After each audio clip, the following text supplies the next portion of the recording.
Набережная озера Сайсары и сквер Матери могут полностью изменить свой облик. Это место популярное для прогулок и проведения различных мероприятий, но весь потенциал территории до сих пор не раскрыт. Чтобы это исправить, столица региона участвует во всероссийском голосовании на лучший проект общественного пространства.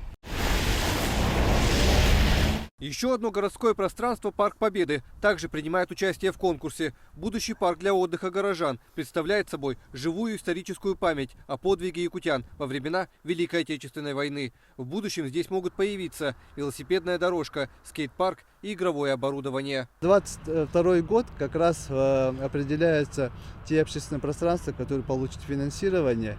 И для этого мы проводим рейтинговое голосование. Рейтинговое голосование проводили и ранее, но отличие этого голосования этого года в том, что сейчас будет происходить в единой платформе. Голосование пройдет с 26 апреля по 30 мая. На официальном сайте, указанном ниже, учитывается мнение каждого, кто зайдет и оставит свой голос за наиболее понравившийся проект. Чем больше жителей республики проголосуют, тем больше вероятность победы в конкурсе. Это такое хорошее развитие города. Район аэропорта у нас очень бурно развивается, и я думаю, что всем горожанам будет важно, чтобы он был создан, чтобы он сделан был так, как он задуман по проекту.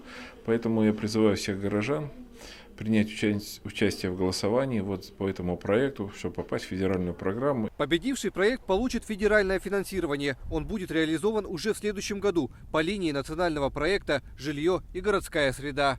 Фултон Валреса, Александр Князев, Вести, Якутск.